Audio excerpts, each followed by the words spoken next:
Hola, mi nombre es Juan David Fajardo, soy el vicepresidente global de ventas de IMEX, ubicado en Bogotá, Colombia. Les damos la más cordial bienvenida a las personas que nos acompañan hoy de diferentes países de Latinoamérica. Nuestro speaker de hoy iba a ser Sebastián Bedoya. Lastimosamente tuvo una emergencia médica, por lo cual no nos puede acompañar. En su reemplazo, el expositor será Orlando Joven, Chief Technology Officer de IMEX. Orlando cuenta con más de 18 años de experiencia en gestión. Es un profesional con trayectoria en las industrias de tecnología, bienes de consumo masivo y servicios financieros. Tiene amplia experiencia liderando equipos regionales de más de 100 personas en transformación digital, innovación, tecnología, desarrollo de productos digitales y de software, gestión empresarial, ventas y finanzas. En sus roles como Chief Information Officer, Chief Technology Officer, Orlando ha sido responsable de definir estrategias digitales, desarrollar nuevos modelos de negocio y crear productos y servicios digitales. También ha tenido responsabilidad sobre pérdidas y ganancias totales en empresas multinacionales. A medida que avance la presentación, podrán ir anotando sus preguntas activando el botón de preguntas y respuestas ubicado en la parte superior de sus pantallas. Bienvenido, Orlando, y adelante con la presentación. Espero que todos la disfruten. Juan David, muchas gracias. Buenos días. Bienvenidos a todos de nuevo. Creo que ya están viendo la presentación en este momento. Ok, perfecto. Vemos acá que tenemos personas que nos acompañan de México, de Perú, de Ecuador, de Colombia y un par de personas también de Chile. Objetivo de esta sesión, como les contamos en la invitación, queremos darles un poco de visión y de conciencia respecto de lo que sucede hoy en día en el mundo alrededor de brechas de seguridad y darles algunos tips muy sencillos de cosas que ustedes podrían validar en sus operaciones, en sus clínicas, con sus proveedores, para entender si sus sistemas están realmente seguros. Esta charla obviamente aplica para todos los sistemas de radiología, para sistemas RIS, para PACS, para visores, etcétera, etcétera, pero es aplicable para cualquier sistema de información que ustedes tengan en sus organizaciones. Y mucho de lo que vamos a contarles, repito, son unas guías y un checklist muy sencillo de cosas que ustedes pueden comenzar a revisar. Pero vamos a tener en un par de meses una charla y un webinar mucho más técnico, enfocado exclusivamente en gerentes de tecnología y en responsables del área de seguridad para poder darles un detalle mucho más completo de lo que debe hacerse en términos de seguridad de la información, que hoy en día, sin lugar a dudas, es un tema que a todos debería preocuparnos y que a todos debería ocuparnos como parte de una estrategia de gestión de riesgo integral de la organización. Particularmente esa charla como tal está enfocada en tomadores de decisiones, en personas como ustedes que son responsables, gerentes de organizaciones, de hospitales, de clínicas, de centros de radiología, gerentes de tecnología que les preocupa este tema y que quieren aprender más, gerentes administrativos, personas encargadas de las operaciones o del servicio de radiología. Todos somos responsables que estos sistemas y que estos procesos estén asegurados, estén funcionando adecuadamente y obviamente todos somos responsables incluyendo a proveedores como nosotros, que la información de los pacientes esté resguardada y esté segura. Vamos a comenzar entonces de inmediato. Gracias. 39 segundos. ¿Quién nos cuenta a través del chat qué creen ustedes que significa esta cifra? De 39 segundos. Vamos a esperar 30 segundos mientras nos cuentan. ¿Qué creen ustedes que significa esta cifra? ¿Qué pasa en 39 segundos o qué sucede cada 39 segundos? ¿Y por qué queremos comenzar la charla con este número? Esperemos 20 segunditos y alguien nos escriba a través del chat. Ya tenemos en este momento 50 participantes. Gracias a todos por la asistencia. Lo mencionó Juan David al principio, estamos reemplazando el presentador porque Sebastián Bedoya, que era la persona que anunciamos en la convocatoria, tuvo un inconveniente familiar esta mañana, médico. Entonces por eso yo estoy reemplazándolo en este momento, ¿vale? ¿Qué creen ustedes que sucede en 39 segundos? Creo que ya nos están llegando algunos comentarios. Avancemos si quieres, Daniela, por favor. Cada 39 segundos, hoy en día ocurre un ciberataque que compromete sistemas clínicos, ¿sí? En el tiempo que estuvimos esperando a que nos llegaran respuestas de ustedes, Hay atacantes que han intentado ingresar con éxito o sin éxito a sistemas clínicos, sistemas de gestión de hojas médicas, sistemas de gestión relacionados con RIS, con PACS, de radiología y cualquier otro sistema alrededor del funcionamiento de hospitales, de clínicas, etcétera, etcétera. Sistemas ERP, por ejemplo, sistemas de agendamiento. Entonces, es un tema que viene incrementándose en velocidad, que viene incrementándose en frecuencia y que viene incrementándose en el nivel de impacto que ha tenido sobre estos sistemas clínicos. Y a veces, y esto funciona muy parecido a un seguro de vida, por ejemplo, uno no es consciente de si ha estado en riesgo hasta que ya enfrenta uno o la organización un ataque directamente de esta magnitud. Y luego de que esos ataques suceden, ya es muy difícil retornar y volver a una operación normalizada y es muy difícil en algunos casos recuperar información que se haya perdido y recuperar la confianza, no solo de pacientes, sino la confianza, por ejemplo, de las aseguradoras, de los prestadores, recuperar la confianza de las organizaciones con quien ustedes tienen contratos para prestar esos servicios de radiología. Como tenemos personas de diferentes países, quería darles algunos ejemplos en cada uno de sus países de ataques primero a nivel de industria muy grandes que han sucedido en los últimos años. No sé si ustedes sabían, pero en Latinoamérica, de todos los ataques de ciberseguridad que suceden a diario, mensualmente y anualmente, en México suceden el 60% de esos ataques. ¿Sí? 60% de los ataques son en México. Entonces, en particular, todos los sistemas y todas las organizaciones de México están bajo un nivel de ataque muy superior al de otros países. Les doy 3 o 4 ejemplos grandes de los últimos años. En este caso, no relacionados con el mundo médico, pero ya vamos a dar ejemplos más adelante. En septiembre del 2022 hubo un ataque en Sedena, el Ministerio de Defensa Nacional de México, en Guacamaya, donde se perdieron entre 2021 y 2022 6 terabytes de comunicaciones internas. Eso fue muy publicitado dentro de México y ahí hubo revelaciones de seguimiento ilegal a periodistas, a grupos de derechos civiles, comportamiento irregular de algunos miembros del equipo, las fuerzas militares, e incluso vínculos a crimen organizado. Y es uno de los ataques más grandes en la historia de México. Sedena. Número 2, Pemex, la Lotería Nacional y la Comisión Nacional del Agua. Pemex, que es la compañía de oil, de petróleo de México, fue atacada en noviembre del 2019 y hubo un impacto en 15% de todos los sistemas de tecnología de Pemex. La Lotería Nacional fue atacada a mediados del 2021 y se demandó un pago de alrededor de $400.000 para poder recuperar las operaciones de la Lotería Nacional. La Comisión Nacional de Agua, hubo un ataque en abril del 2023 que generó una disrupción en los sistemas de regulación de agua en varios de los estados de México. La Oficina de Asuntos Regulatorios, de Asuntos Legales de la Presidencia de México, sufrió un ataque donde se perdieron 300 gigabytes de información personal de empleados del gobierno. Hubo también ataques entre 2023 y 2025 contra infraestructura industrial de México, contra sistemas de distribución de agua, de transporte, de manufactura, que obviamente impactaron el funcionamiento de varios de esos procesos. Entonces en México sucede todos los días y ya en los últimos 3 o 4 años ha habido ataques muy grandes al gobierno, ataques también muy grandes a sistemas de salud y, ejemplo, a compañías como Pemex, Lotería Nacional, etcétera, etcétera, ¿sí? Pero México no es el único que sufre de este flagelo. En Perú, en marzo del 2024 hubo un ataque contra el Ministerio de Defensa. Se perdieron alrededor de 700 gigabytes de información sensible del gobierno y documentos de defensa. En junio del 2023 hubo un ataque muy grande llamado SIGSEC, donde se perdió información que compartían los gobiernos de Colombia y Perú, donde se incluían algunas ramas del Ministerio de la Salud, del Ministerio del Medio Ambiente, etcétera, etcétera. En Ecuador sucede lo mismo. En noviembre del 2023 hubo un ataque muy grande de Equifatex que afectó varias compañías del sector logístico y del sector de distribución de productos químicos, ¿sí? Y obviamente eso generó para un país como Ecuador, donde estas industrias son tan fuertes, una disrupción muy grande en esas operaciones.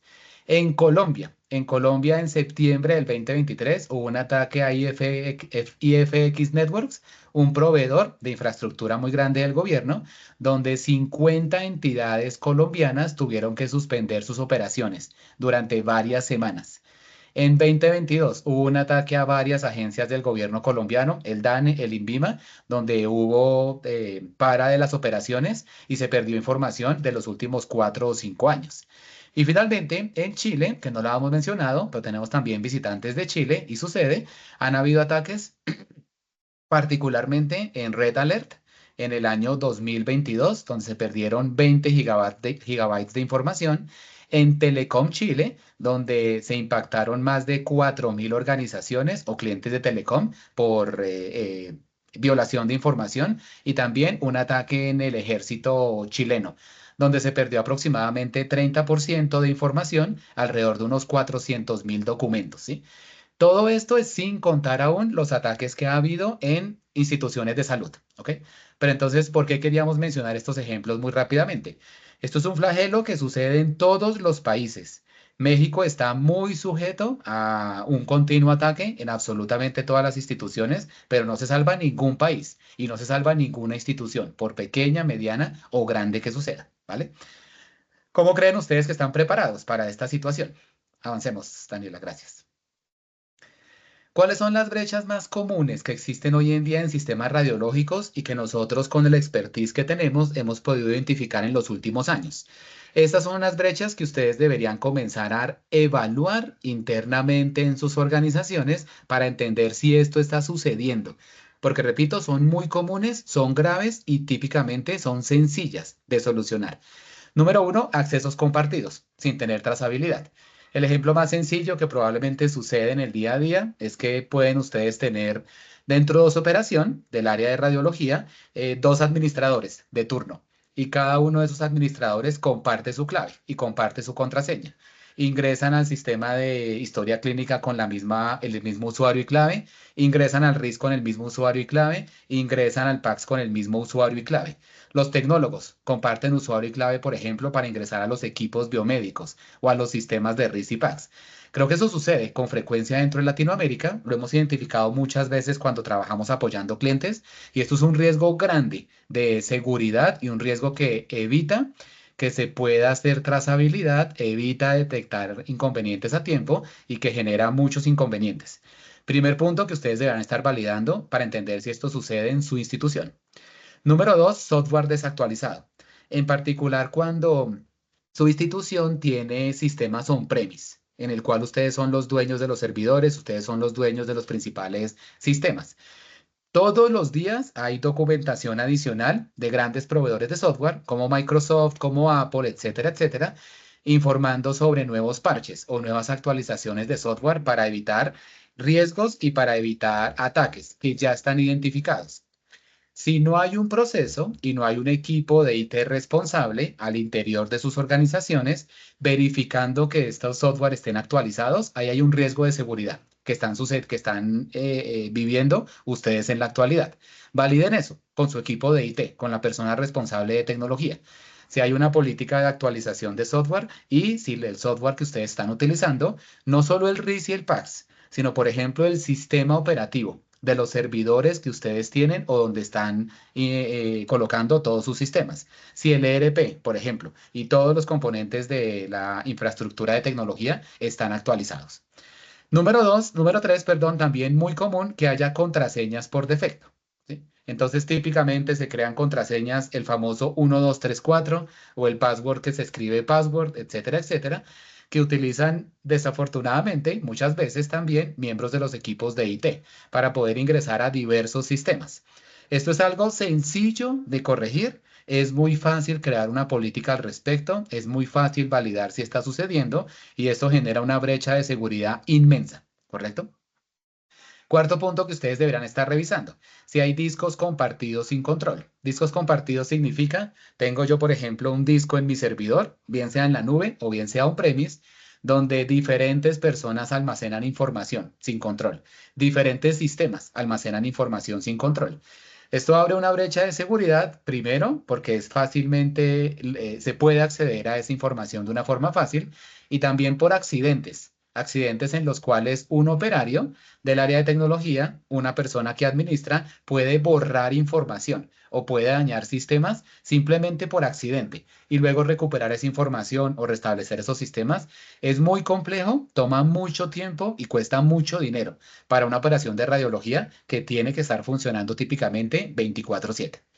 Y la última brecha muy común, no son las únicas, pero son las 5 más importantes que hemos identificado en clientes dentro de Latinoamérica, es que hay equipos expuestos a Internet, ¿sí? Un ejemplo típico, tener el equipo de la recepcionista del turno o la recepcionista del área de radiología, donde la persona agenda, la persona, por ejemplo, recibe pagos, la persona registra información a Internet y donde también la persona accede a sitios de Internet sin ningún control. ¿Sí? Envía correos, accede a sitios personales, accede a sitios de los cuales no debería estar accediendo. Esto no tiene ningún control y esto también puede ser uno de los principales focos de seguridad dentro de los sistemas. No solo que se pierde información en el computador de esa recepcionista o de esa transcriptora o de ese tecnólogo, sino que a través de ese computador los atacantes puedan ingresar al resto de equipos y al resto de infraestructura de la organización. Entonces es algo a lo cual están ustedes expuestos hoy en día.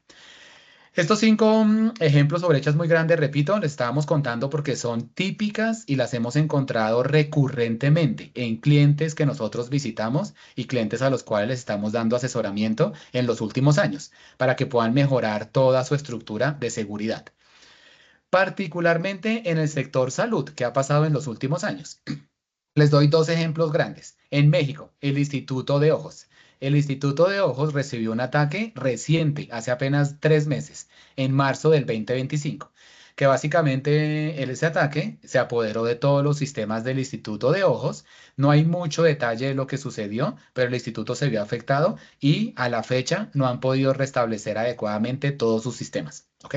México, recuerden, es un lugar, es una geografía que representa 50% de los ataques de ciberseguridad en toda Latinoamérica. En Colombia, muy sonado hace un par de años, Keralty, ¿sí? La EPS Sanitas y Colsanitas. En noviembre del 2022 recibió un ataque que detuvo todos los sistemas de información de la organización en Colombia. Se perdieron alrededor de 3 terabytes de información de pacientes, de información financiera, de información de diagnósticos, con la gravedad que eso implica.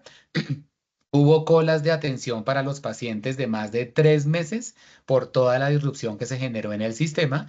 Y esto, por ejemplo, generó que varios de los proveedores que prestaban servicios a Keralty fueran reemplazados por la organización. Y hoy en día todavía Keralty está viviendo, 2 años después del ataque, parte de los impactos que sucedieron. ¿Listo? Por nombrar apenas 2 ejemplos muy grandes del sector salud dentro de Colombia y dentro de México. ¿Ok? Entonces está sucediendo y el sector salud no es exento de lo que está pasando. Sigamos. ¿Qué puede pasar si no actuamos a tiempo y si no somos precavidos? Aquí la prevención lo es todo, básicamente. 4 cosas muy grandes que imagino que todos ustedes tienen en su cabeza. Número 1, fuga de imágenes y datos clínicos. ¿Sí? En todos los países de Latinoamérica, en los últimos años, la regulación alrededor de la protección de datos y protección de información, especialmente de pacientes e información médica y clínica, se ha vuelto tremendamente regulada y es grave. Grave en términos de lo que sucede y en términos de los impactos, las multas que pueden enfrentar instituciones como las de ustedes si esto sucede, ¿sí? Número 1, eso. Número 2, manipulación de resultados, que también es un impacto grave, ¿sí? Imagínense ustedes que se toma un estudio, ese estudio es leído por un radiólogo y se genera un diagnóstico.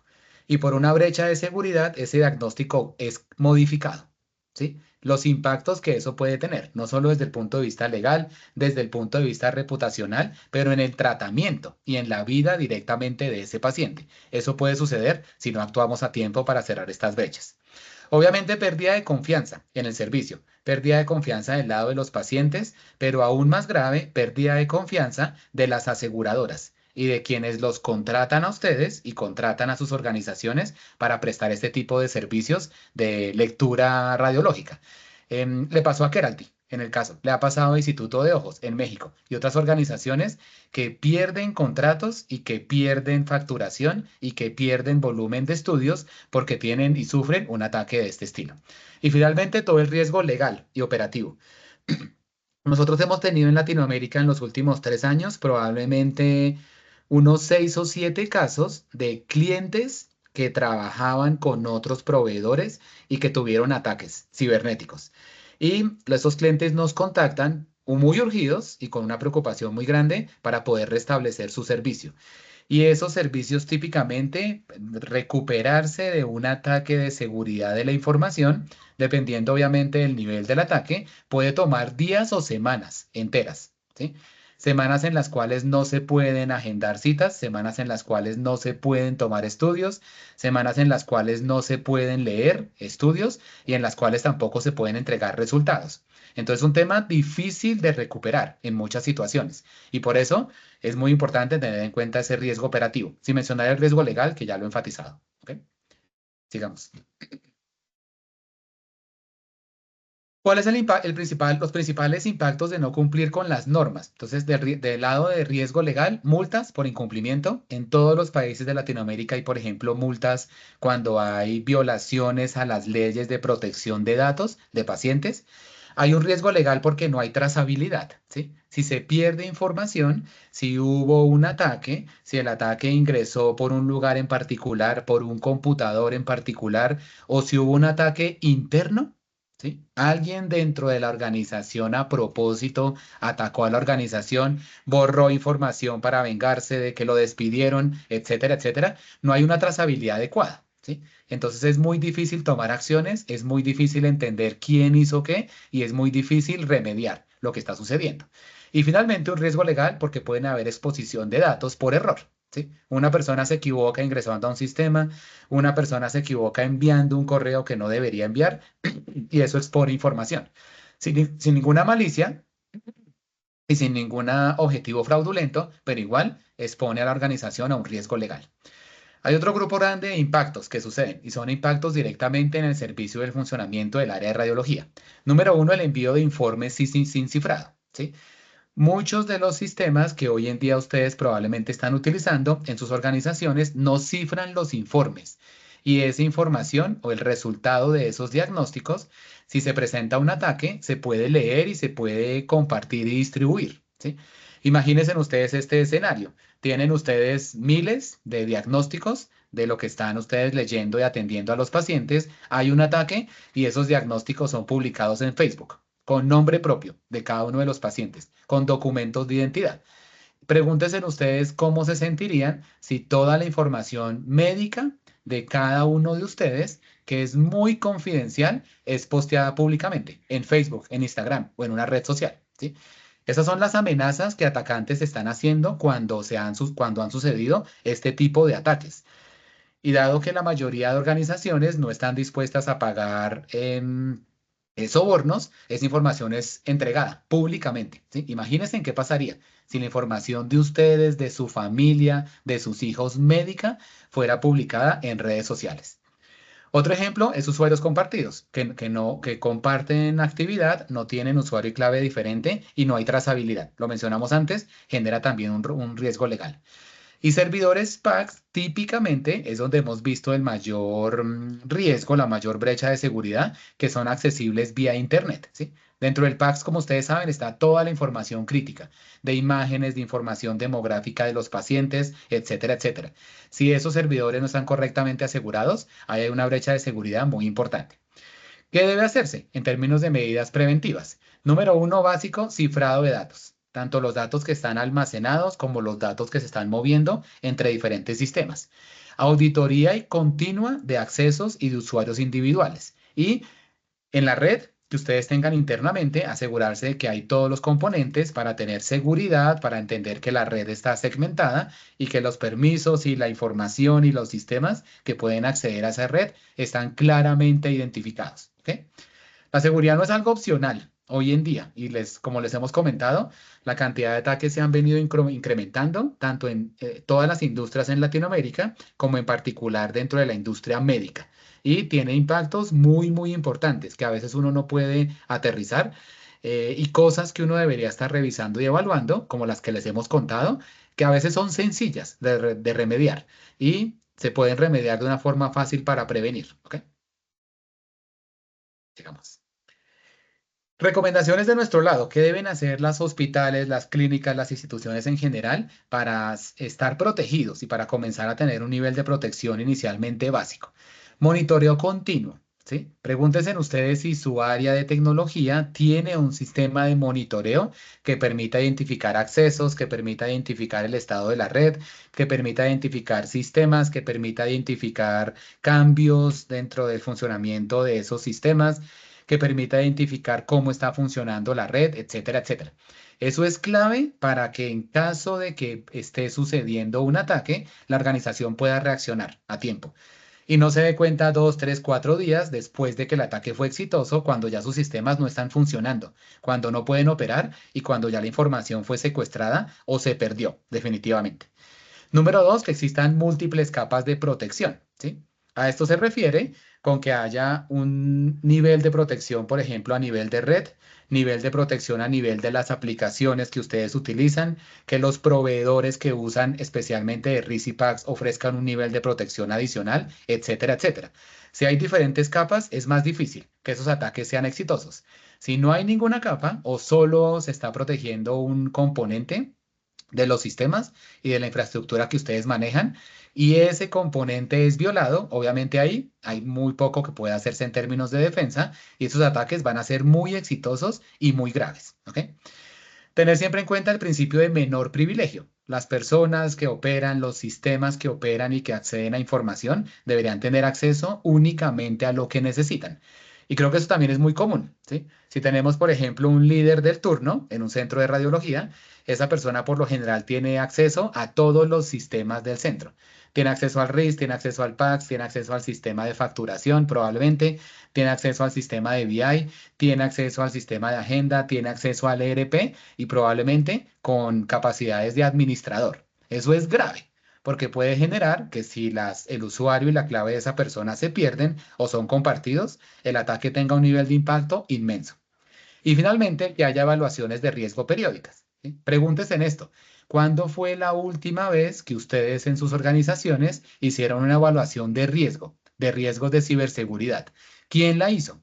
¿Identificaron cuáles eran los riesgos? ¿Los han venido mitigando? ¿Lo tienen claro hoy en día o nunca han realizado evaluaciones de ese estilo? Sigamos. Ya para finalizar, queríamos contarles, en este año, fue un proceso que nosotros iniciamos el año pasado, IMEX obtuvo la certificación de ISO 27001, versión 2022. Es una certificación que asegura que todos los procesos al interior de nuestra organización, tanto procesos de soporte, los procesos de implementación, el proceso de desarrollo de software y de actualización de nuestro producto, cumple con las normas más exigentes a nivel internacional de seguridad de la información. Iniciamos ese proceso a inicios del 2024, finalizó la certificación y la evaluación en octubre del año pasado y ya tenemos la certificación desde enero de este año.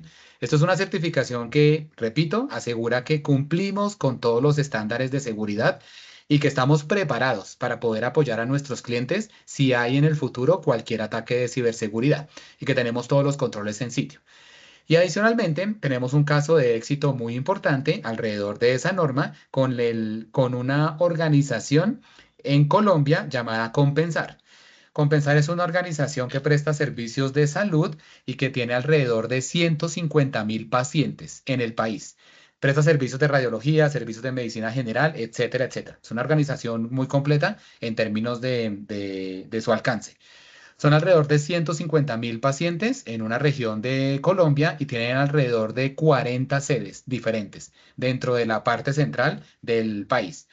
Y ellos tienen un área de seguridad de la información muy robusta, ¿sí? Como es una organización grande, creo que tienen alrededor de 4.000 empleados, tienen un área de seguridad de la información donde hay alrededor de 25 profesionales, ¿sí? 25 personas con conocimiento técnico profundo encargados exclusivamente de la estrategia de seguridad de la información de la organización.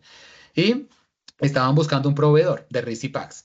Comenzamos a trabajar con ellos el año pasado y para poder comenzar a trabajar con ellos y para pasar el proceso de asignación de proveedores, pasamos por un proceso casi 2 meses de evaluación de nuestros sistemas y de nuestro producto para identificar si cumplía con normas muy estrictas del lado de seguridad y pasamos sin absolutamente ningún problema. Se hicieron pruebas de penetración, se hicieron pruebas de pentesting, se hicieron pruebas de vulnerabilidad y nuestro sistema y nuestros procesos pasaron esas pruebas con broche de oro. Y llevamos trabajando con ellos ya casi 9 meses a la fecha, sin absolutamente ningún ataque, sin absolutamente ningún problema. Y pues es un caso de éxito alrededor del tema de seguridad de la información que queríamos contarles a todos ustedes. ¿Ok? Avancemos.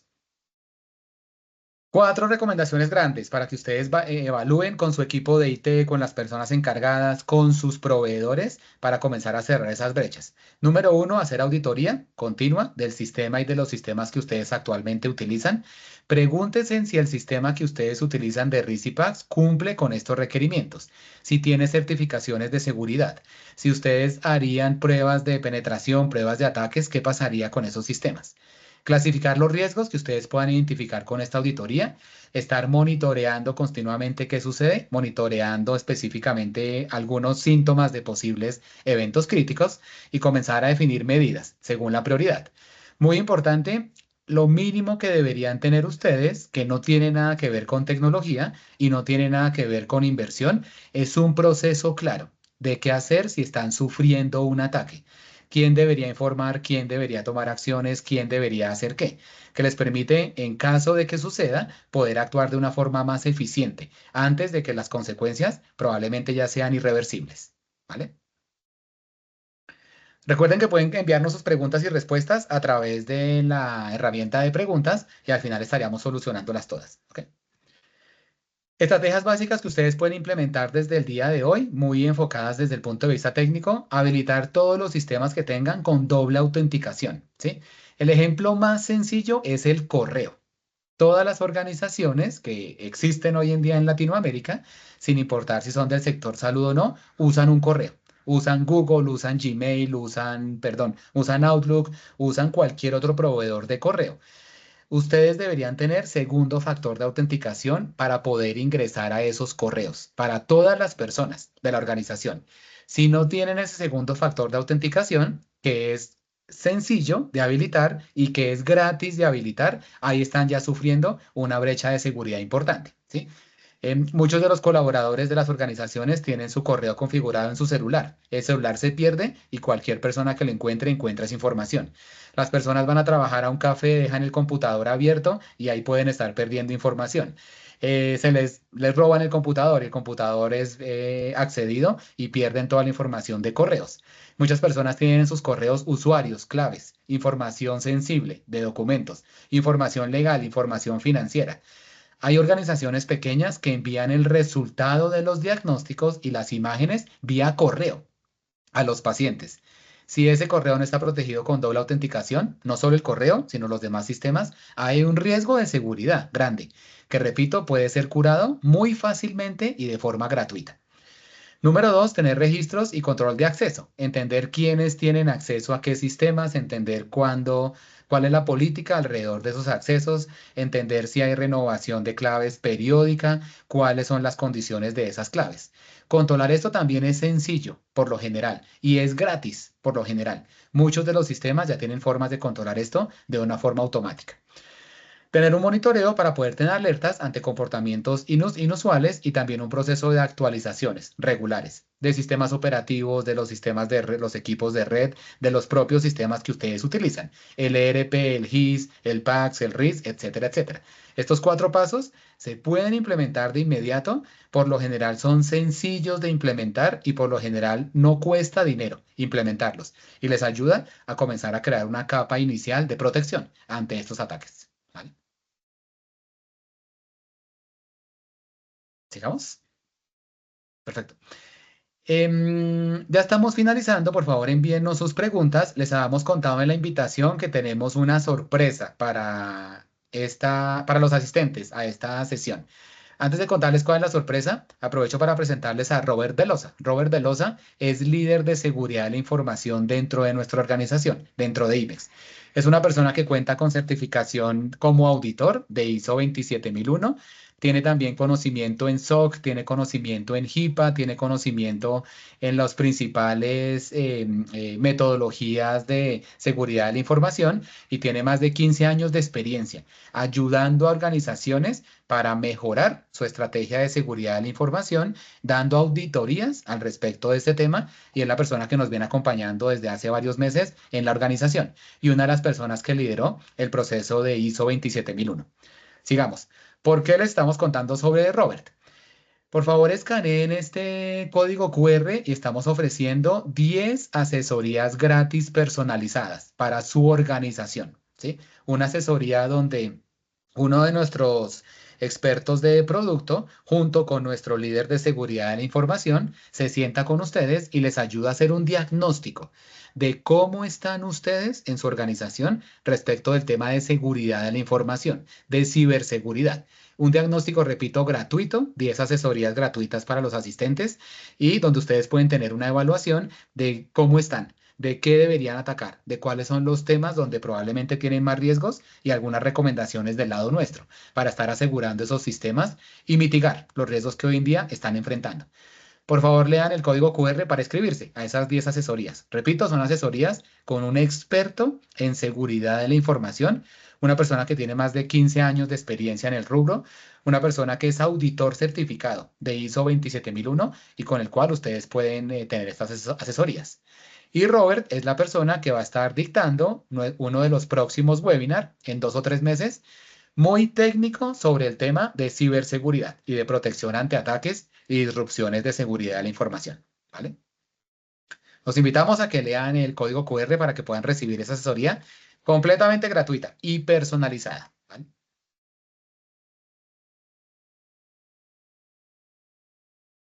Listo. Y tenemos este otro QR, es diferente, por favor, para que por favor lo escaneen y cuéntenos cómo les pareció este webinar.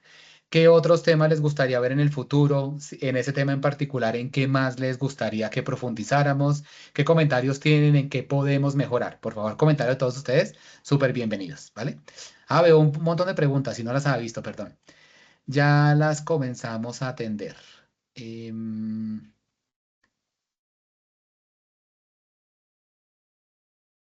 Una persona pregunta qué caso reciente en Latinoamérica de brecha de seguridad en salud puede referenciar. Lo que grandes, el que les contamos de Keralty Colsanitas aquí en Colombia a finales del 2022. El otro es el que les contamos de Clínica de Ojos, Hospital de Ojos, perdón, en México. Eso fue hace 3 meses, en marzo del 2025. Pero les recomiendo ingresen a ChatGPT o a Gemini o a cualquier herramienta similar y pidan información ahí de cuáles han sido los ataques en sistemas de salud en los últimos años en su país, en su ciudad y con seguridad y van a encontrar información muy detallada, ¿sí? Es un tema que sucede todos los días. A veces no es tan público, pero ahí ustedes pueden encontrar mucha información adicional, ¿vale? Una persona pregunta, ¿la intranet es la mejor opción para no estar expuesto y cómo se puede conectar con la nube? No es la mejor opción porque no es lo único que hay que hacer, ¿sí? Si yo tengo una red interna, en este caso una intranet, tengo que verificar que esa red esté efectivamente separada de Internet, del Internet público como tal. Tengo que verificar que los equipos de red de esa red interna estén también asegurados, certificados, con el software actualizado. Tengo también que confirmar que los sistemas que se conectan internamente dentro de esa red no exponen información fuera de la red interna. Un ejemplo es el correo, ¿sí? Yo puedo tener un correo al cual accedo desde intranet a Outlook, pero si ese correo el colaborador lo puede consultar desde su celular, ahí hay un problema de seguridad, ¿sí? No es lo único que debe hacerse, pero es un primer paso importante. Tengo que asegurarme que esa red tenga firewall tanto interno como externo. ¿Y cómo se puede conectar con la nube? Hay varios métodos, pero típicamente se crea una conexión asegurada, puede ser por VPN, una conexión cifrada, una conexión únicamente de punto a punto con ciertas autorizaciones a través de ciertos puertos que permite cierto tráfico y eso permite que ustedes ya puedan conectarse con su proveedor de nube o con los sistemas que ustedes tengan en nube, como por ejemplo IMEX. cuyo PAX y RIS está 100% en nube.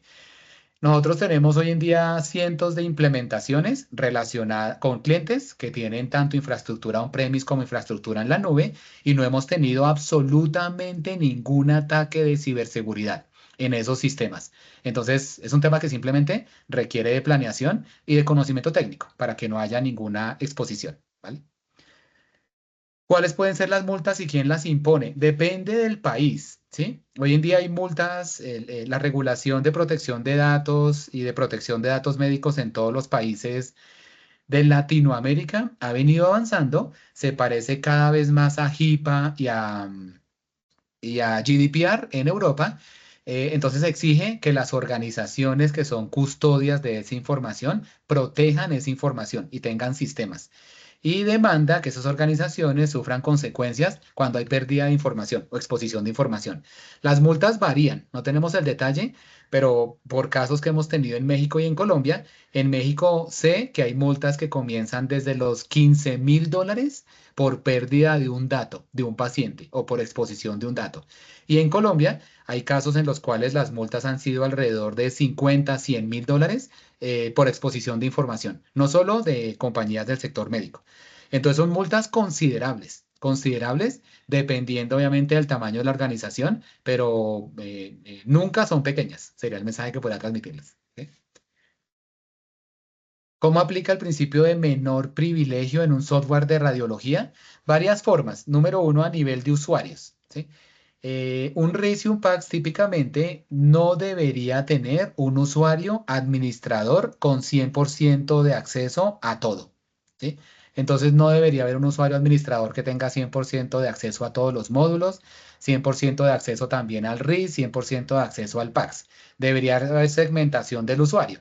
Debería haber un usuario que puede, por ejemplo, ingresar a la agenda, un usuario que se encarga de la lectura, un usuario que ingresa únicamente al PACS. Eso es un ejemplo. El segundo ejemplo de menor privilegio es que si este software de radiología se comunica, por ejemplo, con un ERP, con un GIS o con un software de facturación, ese software de radiología solo debería poder consultar información específica del flujo de radiología, ¿sí? No debería enviarse información masiva de un sistema a otro. Em, un caso típico, si el ERP de ustedes gestiona la facturación, el software de radiología probablemente no necesita la información de facturación. Necesita solo la información del paciente, del código del estudio, de la prioridad de ese estudio, de quién lo está pagando, pero no, por ejemplo, la información de cuánto se está pagando por el estudio. Esa información no debería llegar al software de radiología. Eso es otro ejemplo de menor privilegio. ¿Ok? ¿Cómo se miden esas pruebas para efectos de obtener la certificación? En el caso de ISO, ya respondo primero en el caso de ISO y segundo en el caso de éxito que les contamos de compensar. En el caso de ISO, básicamente eso es un proceso que toma 2 o 3 semanas, donde expertos del organismo que certifica ISO en cada uno de sus países hacen una visita presencial a las oficinas, en este caso de IMEX, ¿sí? Y hacen una revisión completa de documentación, de procesos, de evidencia de cumplimiento de esos procesos y hacen una revisión también técnica con un experto técnico del lado del ente regulador, entendiendo el detalle, entendiendo el detalle del código con el cual se creó el producto, entendiendo el detalle de cómo se cifra la información, entendiendo el detalle de gestión de claves. Entonces, es una revisión tanto del lado técnico como de proceso. Luego de esas 2 semanas, el órgano certificador entrega la certificación a la organización, en este caso a nuestra compañía, y hay auditorías anuales y renovaciones, creo que cada 2 años, de la certificación. Y del lado, por ejemplo, de un cliente como ustedes que quiere hacer esas pruebas, típicamente eso se contrata con un tercero experto en el tema. Entonces el tercero lo que hace es pruebas de pen testing, hace pruebas de penetración, hace pruebas de intentar violar el sistema, verifica si las versiones del software están actualizados, verifica si hay políticas de usuarios y de claves correctas, y hace una serie como de pruebas que pueden tomar 2 o 3 días donde lo que intentan es simular todo lo que un atacante podría hacer. Y obviamente esas pruebas son exitosas. Cualquier cliente, ustedes, o en este caso Compensar, tiene la tranquilidad de que están contratando a un proveedor y un producto que es realmente seguro. ¿Vale? David nos pregunta, buenos días, en el caso de tener Aquila con... Ah, perdón, que se me refrescó. Un momento. En el caso de tener Aquila on-premise, ¿cómo nos podría ayudar con la certificación ISO 27001 para sus sistemas en nuestro hospital? David, te recomiendo que escanees el QR para que recibas como la asesoría un poquito más en profundidad.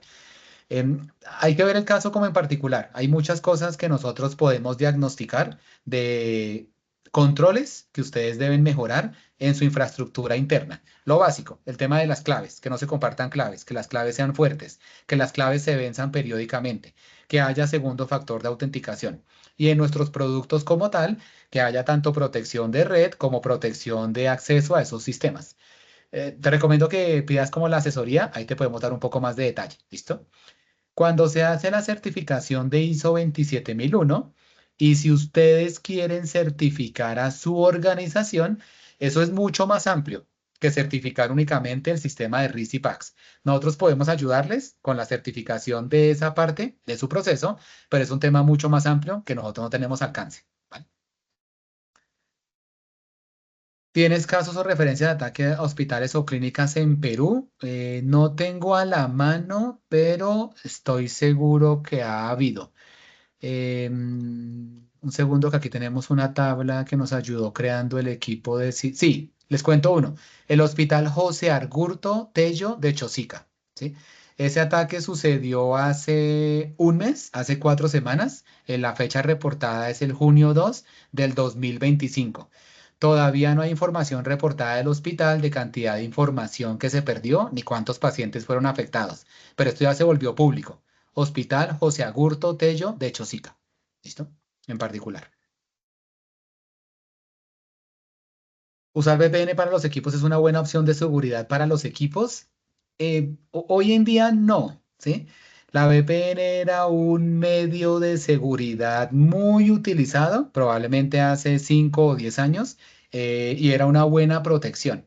Hoy en día la filosofía es una filosofía de Zero Trust, donde básicamente cada vez que una persona, un sistema, una integración se conecta a cualquier otro sistema, debe haber validación. ¿Sí? Validación por token, validación por tiempo, validación de cifrado, validación de alcance. Y eso es un nivel de seguridad mucho más detallado, mucho más granular y es un nivel de seguridad que es bien difícil de violar cuando hay un ataque. El tema de la VPN ayuda, pero el problema con la VPN es después de que un atacante tiene, por ejemplo, un usuario y clave de esa VPN, típicamente ya puede hacer mucho daño. ¿Sí? O si un atacante se adueña del equipo que tenga, que esté en una de las puntas de ese VPN, ya puede hacer mucho daño. Entonces no es suficiente hoy en día. Es mejor tenerlo que no tenerlo sin lugar a dudas, pero no es suficiente. Es como en un carro. Es mejor andar con el cinturón de seguridad que sin el cinturón, sin lugar a dudas. Mejor con el cinturón. Pero entre tener cinturón y adicionalmente tener airbags, lo ideal es tenerlos ambos para máxima protección. ¿Vale? Listo, no sé si hay más preguntas. Ya se escribieron, así veo aquí que ya de las 10 sesiones ya se registraron varias personas de Ecuador, 3 personas de México. Ok, perfecto.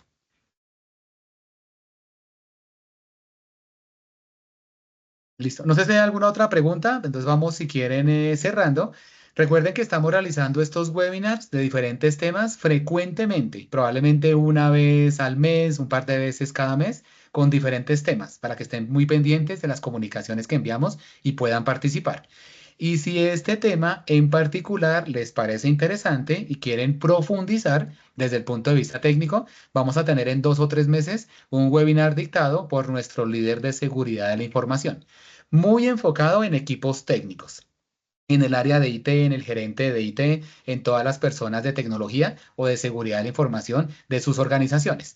Estén muy pendientes de la fecha para que puedan participar y va a ser muy, muy, muy técnico con recomendaciones, cómo diagnosticar, qué herramientas sugerimos nosotros, cómo pueden ustedes evaluar si están enfrentándose a riesgos y obviamente con sorpresas adicionales. Orlando, excelente charla. Muchísimas gracias. Estoy seguro que la Gracias. información fue muy valiosa para todos los asistentes. Con esto pues concluimos nuestra sesión. Muchas gracias a todos por la participación. Recuerden que el webinar fue grabado y va a ser enviado a los correos electrónicos con que hicieron el registro. Muchísimas gracias y esperamos verlos nuevamente. Que estén muy bien. Hasta luego. Hasta luego a todos, buen día.